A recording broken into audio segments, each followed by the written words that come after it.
Hi, welcome to the Garage Shop Insider, brought to you by Performance Plus Motor Oil. I'm your host, Tim Packman. We're coming to you from the Garage Shop located on the shores of Lake Norman in Denver, North Carolina.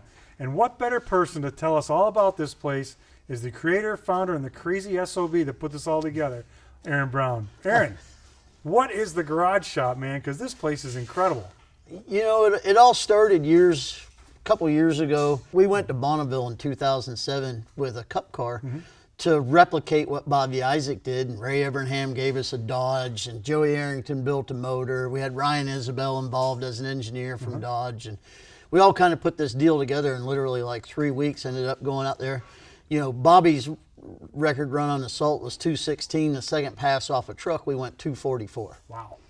And that was like prior to what I knew what social media was and all this stuff. So, you know, after we did that, you know, everybody kind of got a lot of accolades for it, but the guys that built the car. Like, wow, you know, so we kind of, it was cool, and we said we did it and have a few beers, talk about it, you know. Well, Bonneville Salt Flats. Right, it was a big deal. People talk about. Yeah, that was a big deal, and you know, I have a lot of ties to the family, and it meant a lot. It was more personal. Family? Yeah, it meant a lot more to me to go do that with a red Dodge with a 71 on the side of it than, you know, and that was a 2007 car that Evernham's, I think Scott Riggs raced or something like that. So from there, we kind of floundered around a little bit. I owned a AMA road race team for a little bit, and then I did some consulting work for some other teams, and found out I didn't like doing that. This is horrible. Right. And then kind of hit a lull where we really didn't have much going on, and a friend of mine from New York called me and said, hey, they're having this vintage race at Indy for vintage cars, and I want to build a stock car and go. Well, that kind of piqued my interest. Sure. It sounded like fun. So we got another old Dodge. We restored that Dodge and went up there. He won the race. It was a good time. We had a lot of fun. Right. Well, in doing that, I met some guys from Texas. My friend Sam, we've been working with him for 10 years now, you know, on his cars, and we started getting into restoring vintage cars, and kind of, you know, the land speed stuff just kind of got pushed aside. Right. So at that point, you know, we started getting pretty good at that. You know, it was a lot of fun. And we had a whole bunch of parts left over, and that's where Project 39 was born, as a 39 all-steel truck, carbureted, street legal, and truck, you know, had a Roush Yates D3 or C3 motor, C motor in it. Right. Old thing. We don't even know, you know, we had no money at the time. And, whatever they gave you work. Yeah, right? Danny Glad. Well, Danny Glad actually gave it to us. He goes, "Here, put this in there." You know, it was, what is it? I don't know. It was sitting under the shelf for like forever. You just take that right. One. So we built the truck, and first race we went to was Ohio Mile. So we go up there and we unload the truck, and the head tech guy comes over and he goes, "What are you gonna do with this?" So we're gonna go 200 mile an hour. It's like, really? In a rat rod? Sure. You know, I'm like, yeah. All right. You know, and their tech was a lot like NASCAR. Yeah. Put it on 4 stands and rip it apart. Let's take a look at it. And we passed tech and all that stuff. And the very first full pass we made was 186 miles an hour. And this was in their April event. They had no in May. And we made 2 or 3 passes. And I said, as fast as some bitch would go. Put it back. And there's no sense in running it anymore. We had an engine with God knows how many miles. You know, so that's all we had. So put it back in the trailer, let's go home, we'll work on it. So a month later, we came back, and, you know, we had worked on it. Fuzzy from Gear FX did the transmission ratios for us. We did a few other little things, and we go back up there, and the thing ran 197 mile an hour. In a mile, standing mile. Yeah. So that was cool, but, like, that's not 200. I want 200. Right. Yeah. So we came back, and Nick Ramey, he worked at Roush Yates, I don't know, 30 years or so. And Nick come over, and we talked to him. He said, that's all that motor's got. That's it. So Nick built us this Billy Throwdown D motor. Roush Yates demo. I mean, really nice piece, like current at the time, really nice stuff. We fire that thing in there, go back in the spring. Very first run we make of that truck was 199.914 miles an hour. Almost. And I was like, are you kidding me? Right? So we go back. Bob Bowser, another DEI guy, Right. you know, he was there and he started bending and tweaking and riveting. And Yep. we go out and we go 200.04 mile an hour. Boom, done. Yeah. And, you know, from there, we just we got bit, you know, by the land speed bug. So in your background is you started working on cars, race cars younger. You came down into the NASCAR world. Yeah. Yeah. So you started working. So you worked at Dale Earnhardt Incorporated. Yep, and yep. building cars, and I know you have some Daytona 500s to your credit there. Couple. Yep, that's good. And so then you went to other teams and you helped with Ray Evernham, I remember. Yep. Worked And at then- Evernham's. And what was your role there? When Ray started that deal, he was at the time he was very engineer driven. That was the new craze, Right. which was actually the start of the doom, but that was the new craze. Right. And so I went to work there, and it was really good. And Ray came to me one day and he moved me over into the R&D shop. Sammy Johns had moved from the R&D department to crew chief Casey Atwood's car. Right. So, you know, and I was working, it was just me and Sammy in the R&D shop. So Ray's like, well, there you go. It's yours. Right, have fun. So we promptly went to Kentucky and destroyed the test car. Good job. You're right. Oops, had to go make that Good phone thing you're call. a fabricator. Right. Had to make that phone call. How'd that go? It was actually at the end. It was pretty good because we build Dodge for everything. Right. Oh, So we perfect. made money. Okay, good. You know, Brendan Gaughan drove it up there, and we lost the right rear tire Okay. and backed it in the fence. So the garage shop comes together, and you start Bonneville Salt Well, Flats, and that turned into Well, that kind of, we ran the truck, and that was, you know, and as we're building the truck, it came to me as a concept that this is pretty cool, it's interesting, and there was people interested in it, that instead of the old way it's done, of, you know, if you own a company and you sponsor a race car and they give you money and you go ride around in circles, that we would provide year-long marketing strategies for a company, a story to follow. Right. You know, it's like when we do our booth vehicles at SEMA with the FJ or the 39, or, you know. they draw attention, don't they? Well, they do, but it's because we build the story all year long. Right. It's just not sitting there and people walk by it. Right. And, you know, and in my opinion, at SEMA, when somebody walks past a vehicle in a booth, you got like a split second to catch their eye and their attention to make Right. them stop. And the 39 did really good at that. And then, you know, we had that out there in the Battle of Builders and stuff like that. It was a good time. We learned a lot. Right. So, and then while we were at SEMA, this is how we moved into phase 2 here at the garage shop. While we were at SEMA, I see these guys in a Jeep, white gloves, saran wrap on the tires. They're pushing it across the parking lot, put it in the booth. And Jim Sweener from Racing Junk, a couple of my friends are sitting there. And I said, that is the dumbest thing I've ever seen. That is just ridiculous. You know, I had seen it enough of these show cars. Yeah. I'm not into that. Right. And so I told, after about the fourth beer, I told Jim, I said, well, take my old FJ, we'll clean it up and we'll drive it to SEMA. He said, from where? I said, oh, goddamn, North Carolina. Sure. We'll drive it from North Carolina Right. to SEMA on this Trans-America Trail. I read about it on the internet. Yeah. And so he's like, well, that's kind of cool. I'm like, I'm doing it. Of course. I'm going to do this. Right. I'm going to show these guys what a real truck does. Okay. Yeah. So I called my friend Ed Goff. He's a navigator, and him and I have a lot of experience out west, you know, off-road and expedition style trips. And I said, Ed, you ready to do a really good trip? I said, oh yeah, where are we going for a week? I said, no, it's going to be 30 days and 6,000 miles. What are we driving? Well, the FJ. He says, yeah, I think you lost your mind, but I'm in. Perfect. That's the kind of friend to have, right? That's crazy. Sign me up. Yeah, it was crazy. So, you know, we got that program, you know, kind of spent my own money on it, all of it. Like literally every penny I had, because once you tell people you're going to do it, You gotta come through. Yeah. you've got to be there. Right. It's not like they're going to change SEMA Right. for you to get there. Yeah. So we revamped the whole truck in, I don't know, 3-4 months. Ed would fly in, we work on it, and so that we actually test drove that truck the day before we left. We drove it to get lunch, put our stuff in it, and went on a 6,000. That was your test drive? Go get lunch? Yeah. All 4 miles away? Yeah. Nice. Good test drive. Yep. To drive 6,000 miles? Right, off-road. That's great. That's Off-road. Great planning. Yeah. Go So ahead. we drove that truck about 5,500 or 6,000 miles off-road to SEMA, 90% dirt in a 1970 FJ. With everything in it but the kitchen sink. And I think we had one of those too. Sure, just to have one. Yeah. We're still pulling stuff out of that truck that we didn't know we had.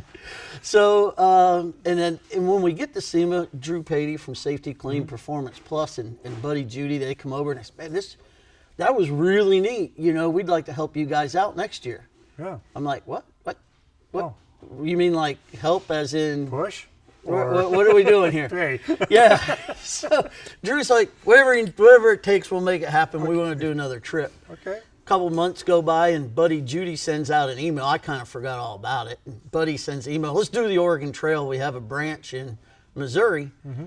We could leave right from Independence, Missouri. Their marshaling yard at the Safety Clean branch was actually the marshaling yard for the Oregon Trail, where all the wagons met and left out. Yeah, Interesting. Did not know that. Yeah, that was Drew found that out. Oh, okay. Good history So point. yeah, a really neat deal. So we trucked it. We brought the FJ out there and Drew had a little send off there, and Ed and I were in the dirt in 15 minutes and headed west on the Oregon Trail. And to me, that was probably the most humble trip I think I've ever been on. Because you go across there, and as you travel these near impossible roads in this vast open space, I mean, think about the people and the American pioneers that sat in a wagon and looked at that same mountain for 2 weeks. With no suspension. Right, and it was just the homesteads. You could see where people had enough and just stopped. Right. They just out in the middle of nowhere. There's an old homestead. I mean, that was somebody's wife telling them, "I've had enough. I've had enough. We're going to park right here." Got it. We're stopping. Yes, dear. So we did that, and then going back to the 39 and the corporate part of it, and providing the year-long, marketing strategy started coming to life. It's like, this is working. Right. This is really working, and the FJ was super successful at SEMA the second year, even more so Because than you the first. had built a story that people want to come by and see what you've done. Right. And we seen that there. I mean, there was people that would come right there. There's a guy from Africa that comes and sees us every year. We've had the truck there and spends time with us. Isn't it? It is. Yeah. It's really cool that you could touch people like that. Yep. It's humbling. Yeah. And so we did that trip, and I'm like, I hope we're done with this stuff.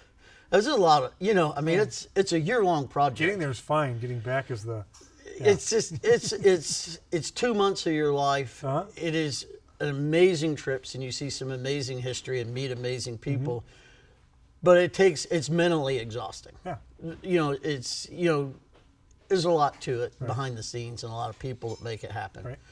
So we're at the booth, and of course, we had a couple beers, and right before the end of the show, and Drew said, "We're going to do this again next year."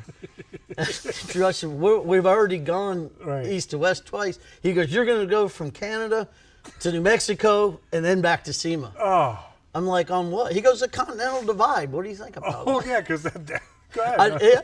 Sure. Right, okay, all right. Yeah. So are you we going planned with me, buddy? Or yeah. That trip was... No, you and who else were in the... Ed and I, and that trip, I know why they call the Rocky Mountains Rocky now. Yeah. It was a lot of work. It all started to come together for the garage shop. Right. That our vision of supplying marketing strategies that had a goal, not just, here's a picture of a car, it doesn't work. Right. And from that point, Drew, that year, Drew called me. He goes, "Hey, you need to bring your drone out to Bonneville." I'm like, "What for?" He was like, "Well, you got to film some stuff." Okay. No, it was a trap. Oh, he lured you in. He lured me in. He dangled the bait. Right. Okay. I'll pay for everything. Just cost it out. I'll take care of it. Drone. Bring your drone. I'm like, for what? Yeah, okay. Yeah. So we go out to Bonneville, and Ed comes down from Idaho, and they treat us really good and all that. I knew it was coming. I knew it. So we were there, and Drew had it timed perfectly. 2 days. So it's wait a minute. After a couple of beers, I noticed the theme here. Go ahead. you only had us there for 2 days. Okay, yep. Right? We get there one day, stay 2 days, leave that next night. Because it's fun. Yeah. You're not there for 11 days working. He had it all planned. And you ask him when you talk to him. I will. Trust me. So we pull out of Bonneville. Just as soon as we pull off the salt, he looks over and he says, "Are you thinking what I'm thinking?" I looked at him. I said, "I was afraid you were going to ask that." And the thought was? That we're going to bring a stock car to Bonneville. And you did. And we did. The next year, right? Yeah, we Nice. did. And the track was really bad. Yeah. But we ran that car at Arkansas, and we started with that car. It went 203 mile an hour or something. First pass, it was bouncing off the racetrack. You know, we kind of missed the boat a little bit. The 39 handles so well. Right. It's like you could drive that truck at one hand with 210 mile an hour. Stock cars weren't built for salt flats, so. Well, this was at Arkansas where the track is just as bumpy. Just as bumpy as Bonneville. And so we worked on that. Last time we ran that car, we went 225 in a standing mile. So 225 in a standing mile. Yeah. Now you're in. Stock car. Now you're in. That was a record. Oh yeah. I think between the truck and the car, I don't know, it's 30, 40 records between the two of them. Not bad. Yeah, it's little Arkansas mile stuff and some Ohio stuff, you know. But you're still winning. You're still successful. So where does the 71 Dodge Daytona driven the Bobby Isaac part come in? You said to me, and you have a relationship with the family. So yeah, I mean that is really odd how all that came down, because when I was very young, my dad was a Dodge guy, Road Runners and Cooties and all that stuff, and you know, as the Dodge really never left our family, and you know, I got to work at Ray Evernham's on the Dodge, and you know, then when I first came down here, I lived beside Bobby's sister for 10 years, and Junior Setzer, and all that stuff, and then you know, it kind of plateaued when we did in 2007 when we did the record out there at 244 with Russ Wicks in the Dodge that we built. Right. And then, you know, when we went to Bonneville with the Cup car, a company that we work with called Labware, Vance Kirshner, come out, and we were sitting at a starting line talking, and I'm like, who is this guy? And he's going, who's this guy? Right. Well, his name was on the car. No, but he's saying about you. Right. So we're sitting there talking. He goes, well, you know, if you could bring anything you want out here, what's your thoughts on what would be a good story for Bonneville? I said, well, Bobby Isaac car. I mean, that's always like that's the first thing sure. I mean, I grew up around. Yeah. You know, and it's been a part of it's in your blood. Well, and that car is so iconic. I mean, it is the fin on the back and the Daytona, and those things are just so beautiful. Bobby Allison had great success in them, and it's just amazing. So to take that car, now you had to do this, but you didn't just go find a car. Well, we have, in going back a little bit, in the growth of the garage shop, I mean, we have 15 employees here, full and part-time now. So a lot of growth. Yeah, a lot going on, Yeah, a lot of projects going on. And, you know, I've always liked to surround myself with people that are smarter than I am, which isn't that hard. But Go ahead. But, you know, I always like to find people that are very specialized and very well-rounded and that can bring good thoughts and positivity to the table. And each and every one of the people here, without their skills, none of this would be possible. It's not a one-man show. So the Dodge Daytona comes together. When you said that, then you built that from the ground up, or is that something? We. I mean, when I say you, I mean the garage shop. The garage shop. The garage shop. So is that something you built from? Or Scratch. No, absolutely, absolutely scratch. There was a couple different ways, and that's when I, you know, with being partnered with Labware, going back to the conversation about Vance, we got sidetracked. That's okay. That's fine. Going back to Vance, you know, a couple months later, he called me. He said, "Hey, I'd like to go to SEMA.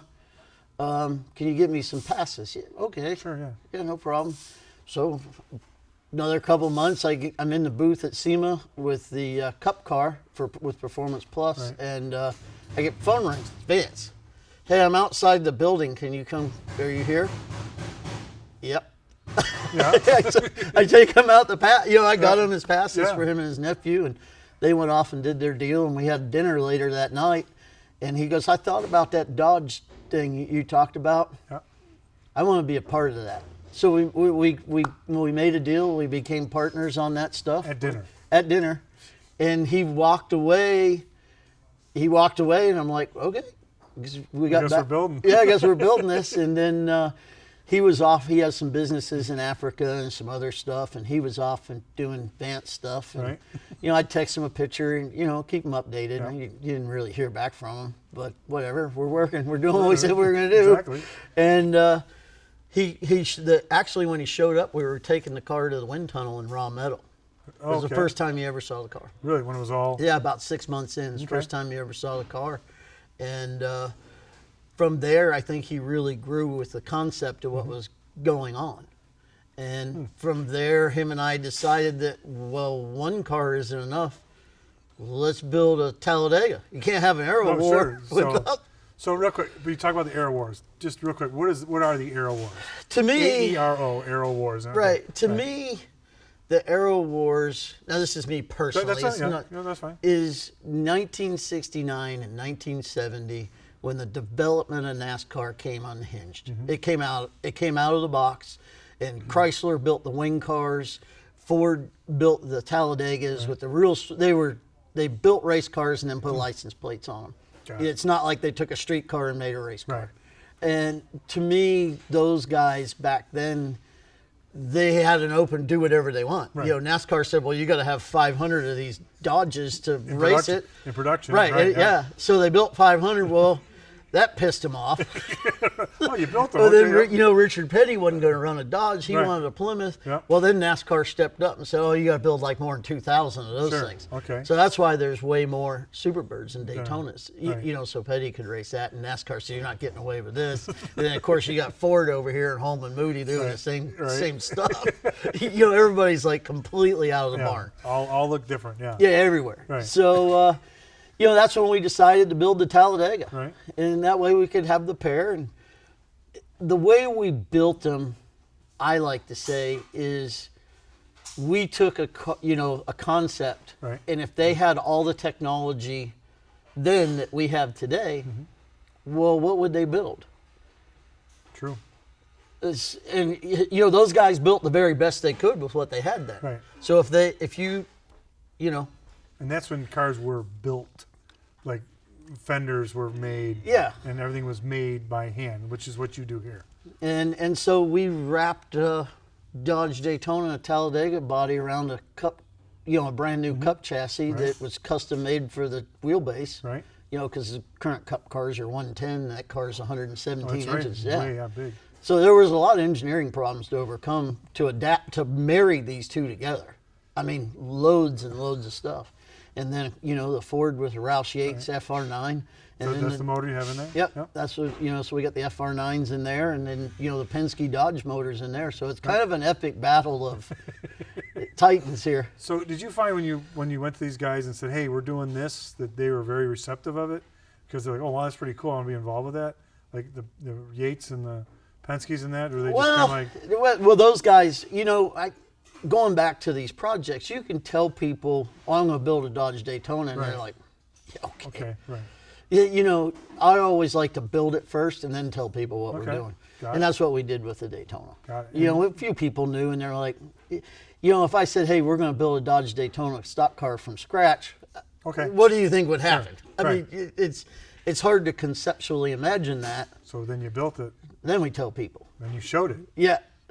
Now there's a lot of excitement. So one thing, this car is all hand lettered. There's not one Everything. decal Not one on there. detail. The paint, everything, and matching the paint. How tough was that to get that color just right where It was really easy. We Okay. we called Kenny Trout, which is a good friend of mine that I worked with back in the day at the Skull Car and a bunch of other places. And Kenny worked on the K&K team. Okay. So I said, Kenny, what was the paint code on that Daytona? Oh, that's easy. 1964 Ford Poppy Red. Right Boom. off the head. Done. Right off the top of his head. That's awesome. Yeah, done. Okay. So that's what we did, and you know, it's not really red. It's more of an orangey. Orange, yeah. It's more of an orangey color. So when this all comes together and you finally see it, and it's lettered and everything, and you fire it up, what's that feeling like? I feel, I guess, accomplished, but more than accomplished, I feel more proud of everybody and all our resources that made it all come together. I'm more proud of everybody that, you know, really saw the value, not in a monetary way, but as in a historical way, to follow in the footsteps of these guys that laid it out. You know, I mean, I would have never had a job making the money I did. I'd be working at Jiffy Lube maybe. Probably be on my 10th one by now. You know, because you like to take things over and tell them how to run it. Is that what you're saying? Yeah. but you know, I mean, for those guys back then that traveled around in pickup trucks, Sure. and raced cup races, Eating bologna sandwiches. they're not riding around in Prevost buses and Right. Learjets and Right. crap they got now. The You know, way those that- were real men. Yeah. And to be able to, you know, lead these guys down a path that those guys walked in, and then hopefully make those guys proud. Bobby Allison was here, and he looked at it, and Junior Setzer, you know, to see these old timers come in and look at that car and have a tear come to their eye. Right. I'd say I'm more proud of the emotional attachment. So when you approached the Isaac family and told them you were doing this, their reaction was? I told them I was going to do it 20 years ago. Oh. Then I was asking me, so why'd it take you so long? I was busy. Yeah, I'm a little busy. I was a little busy. I was getting around to it. Right.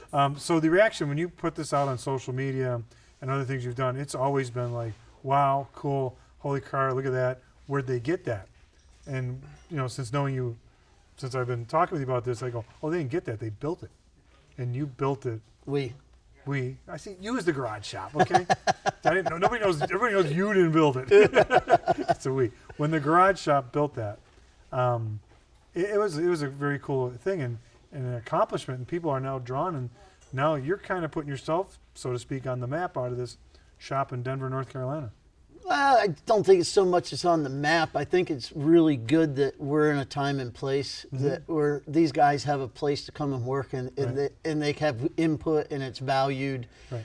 And we're doing something that's historically the right thing to do, is pay tribute to these guys, you know, Leroy Yarborough, Bobby Allison, Bobby Isaac, and, you know, pay tribute to those guys that came before us that really made even your life and my life really easy. Yeah, in the history of it all. In the history of it all, and I'm really proud of that. Welcome to the Bonneville Salt Flats International Raceway.